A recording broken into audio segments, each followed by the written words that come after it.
നാളെ നടക്കുന്ന Saudi pro ലീഗിലെ ആ ഒരു ബിഗ് മാച്ചിൽ, അതായത് അൽ ഹിലാലും അൽ നാസറും കൂടി കളിക്കുന്ന ആ ഒരു മാച്ചിൽ അൽ നാസറിനെ ആശ്വസിക്കാൻ പറ്റിയ ഒരു ചെറിയൊരു കാര്യമുണ്ട്. അതായത് അൽ ഹിലാലിൻ്റെ അവരുടെ പ്രധാനപ്പെട്ട ഡിഫൻഡറായിട്ടുള്ള കോളിബാലി ഇഞ്ചേർഡാണ്.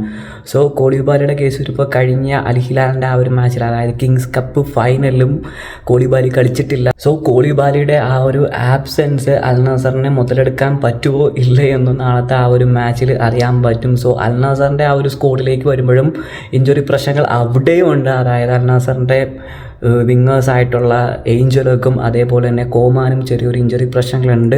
സോ അവർ നാളെ ആ ഒരു മാച്ചിൽ കളിക്കോ ഇല്ലേ എന്ന് നമുക്ക് ആ ഒരു ലൈനപ്പ് വരുമ്പോഴത്തേക്കൊക്കെ അറിയാൻ പറ്റും. സോ ലീഗിലേക്ക് വരികയാണെങ്കിൽ കറൻ്റ് ഇപ്പോൾ അൽ നാസർ ഫസ്റ്റാണ്, 5 പോയിൻ്റ് ലീഡൊക്കെ ഉണ്ട്. പക്ഷേ അവിടെ ഒരു പ്രശ്നമുണ്ട്, അൽ ഹിലാൽ ഒരു കളി കുറച്ചേ കളിച്ചിട്ടുള്ളൂ. പക്ഷേ അതൊന്നും നോക്കേണ്ട ആവശ്യമില്ല. കാരണം അൽ നാസറും അൽ ഹിലാലും കൂടി കളിക്കുന്ന ഈ ഒരു മാച്ചിൽ അൽ നാസർ ഒരു ഡ്രോയെങ്കിൽ പിടിച്ചാൽ ക്രിസ്ത്യാനോ റൊണാൾഡോയുടെ അൽ നാസർ കുപ്പായത്തിലെ ആ ഒരു സൗദി പ്രോ ലീഗ് എന്ന് പറഞ്ഞ ആ ഒരു മൈൽ സ്റ്റോൺ കംപ്ലീറ്റ് ചെയ്യാൻ സാധിക്കും. സോ ഇനിയിപ്പോൾ ലീഗിൻ്റെ ടോപ്പ് സ്കോറർ ലിസ്റ്റിലേട്ടൊക്കെ വരികയാണെങ്കിൽ ഇനിയിപ്പോൾ ക്രിസ്ത്യാനോ റൊണാൾഡോക്ക് അവിടെ വലിയ പ്രതീക്ഷയൊന്നും വെക്കേണ്ട ആവശ്യമില്ല. കാരണം ആൻറ്റോണി 5 ഗോളിനൊക്കെ ലീഡാണ് ഇപ്പോൾ ഓൾറെഡി. ഇനി അൽ ഹിലാലൊക്കെ ഏറ്റെടുക്കുകയാണ്. ഇനിയിപ്പോൾ ഒരു അസാധ്യ പെർഫോമൻസൊക്കെ ക്രിസ്ത്യാനോ റൊണാൾഡോയുടെ കയ്യിൽ നിന്ന് വന്നാൽ മാത്രമേ ആ ഒരു ടോപ്പ് സ്കോററിലോട്ടൊക്കെ നേടാൻ സാധിക്കത്തുള്ളൂ.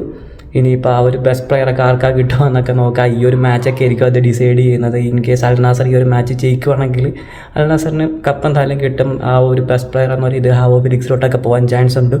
സോ ഈ ഒരു സീസൺ തീരുമ്പോഴത്തേക്കും ആ ഒരു അൽ നാസർ അൽ ഹിലാൽ മാച്ച് ആരായിരിക്കും ജയിക്കുമെന്ന് നിൽക്കുമെന്ന അഭിപ്രായം ജസ്റ്റ് ഒന്ന് കമൻറ്റ് രേഖപ്പെടുത്തുക.